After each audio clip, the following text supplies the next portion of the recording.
One of the simplest and easiest ways to increase your Writing Task 1 band score is to use less common vocabulary instead of using very basic and very common vocabulary. So in today's lesson, I'm going to show you 10 words you can use to increase your Writing Task 1 band score. And if you're preparing for IELTS and you want a step-by-step guide to getting band 7 or higher in all 4 of the skills, make sure you check out our complete IELTS preparation course. The link is in the description below. All right, let's get started with word number 1. So the first word is plummet, which is a verb. Now, plummet means to fall very quickly or very suddenly. Here are some synonyms: decrease sharply, fall rapidly, and decline steeply.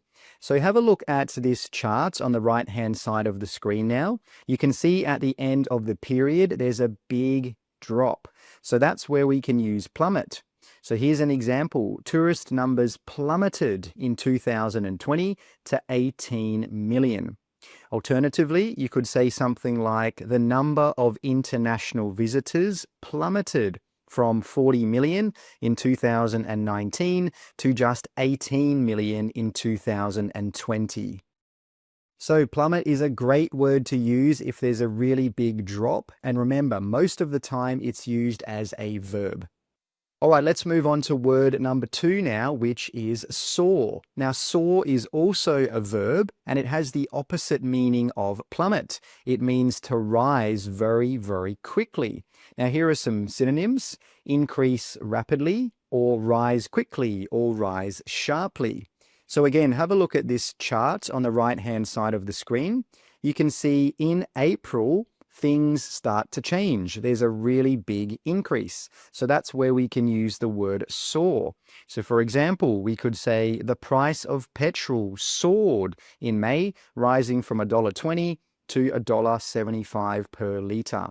And note here how we have ed after soar because we're using soar in the past tense. Now here's another example. Fuel costs soared in May and hit a new high for the year. So soar is a great word to use if there's a very big increase. Okay, let's have a look at word number 3 now, which is fluctuate. Now, fluctuate is a verb, and it means to go up and down irregularly.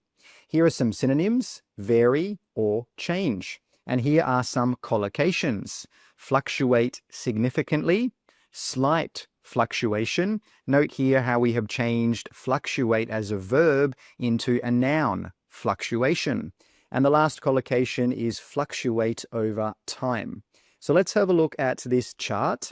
As you can see, the numbers went up, down, and then up at the end. So this is a great example of when we can use fluctuate. Here is an example. Electricity consumption fluctuated significantly over the 6-month period. And again, note here how we've got ed because we're using fluctuate in the past. This data is from the past. And here is another example. From January to June, the figures fluctuated. So fluctuate is a great word to use to describe a chart or a situation when the numbers go up and down. Okay, let's look at the 4th word now, which is gradually. Now, gradually is an adverb, and you should be able to see that because it's got ly on the end. Now, gradually means slowly and steadily over time.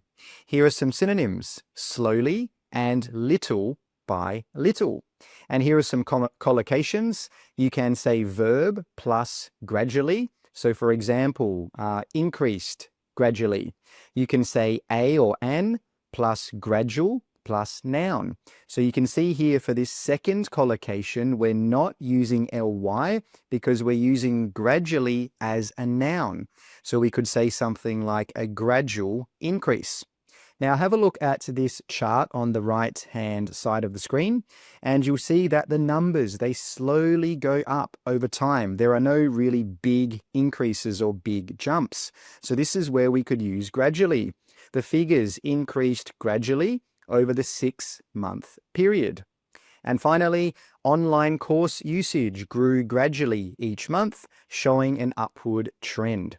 So that simply means that online course usage grew slowly, little by little. So gradually is a great word to use when you've got a change which is slow. Now, please remember that for gradually, you can use it for when there's an increase, and you can also use it when there's a decrease. Moving on to the next piece of vocabulary, which is remain steady. Now, remain steady is a verb phrase, and it means to stay the same without big changes. And that's the key there. It stays the same without big changes. So that means there can be small changes. And if there are small changes, you can still use remain steady. And we're going to have a look at an example in just a second. Now, here are some synonyms: stay consistent, stay the same, and remain unchanged. So have a look at this chart right here. You can see that the numbers are almost the same every month, but there are very small changes. So for example, in January, it looks like the number's around 197, but in February, the number's 200. So they're very, very similar, but they're not exactly the same. So this is a great example of where we can use remain steady. And here is an example. The number of employees remained steady at around 200 from January to June. So sometimes the number was a little bit less than 200, and sometimes it was a little bit more. And here's one more example. Despite minor fluctuations, staff levels remained steady. So this is simply saying, yes, there were small ups and downs, but over the period, the numbers stayed pretty much the same. So remain steady is a great verb phrase you can use when the numbers stay the same, even if there are some very small changes. Let's move on to the next word now, which is peak. Now, peak can be a verb, and it can also be a noun. Now, if it's a verb, peak means to reach the highest point or to get to the highest point. Now, if it's a noun, it means the highest point, the biggest number, the highest number. So here are some synonyms: reach a high or high point. And here are some collocations: peak at, number. So you could say peak at $100. The next one, reach a peak of, and then number. So you could say reach a peak of 1,000 sales. Or finally, the last collocation is hit a peak. So have a look at this chart now. You can see that in May, mobile phone sales were at the highest number, and it looks like they're at about 11,000 or just a little bit less. So here's an example. The company's sales reached a peak in May. So you can see that in this sentence, we're using peak as a noun. Here's the next one. We're using peak as a verb in this sentence. Sales peaked in May at 11,000 units before dropping in June. Now note here that when we're using peak as a verb, you still need to think about the tense. In this case, we're talking about the past, and that's why we've had to add ed at the end of peak. So peak is a great word to use when you're talking about the highest number, and that's normally an important feature when you're describing data in writing task 1. Let's look at word number 7 now, which is not a verb and it's not a noun. It is a conjunction. The word is whereas. Now, whereas is used to show a contrast or a difference between two things. Here are some synonyms: while, in contrast, or on the other hand. Now, please note that if you're using on the other hand, you would normally use that to start a new sentence. But with whereas, we normally put it in the middle of a sentence. So have a look at this chart on the right now. You'll see that it's about male and female participation in two different things. And as you can see, the blue bars, which are about the males, are very different to the females. So this is a great opportunity for us to use whereas. And here's the first example.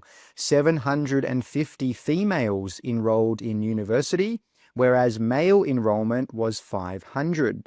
So we're simply using whereas to show that the two numbers were different. Here's another example. Male enrollment in vocational courses was 700, whereas the figure for females was much lower at around 200. So again, we're using this word to show that there is a difference, there is a contrast.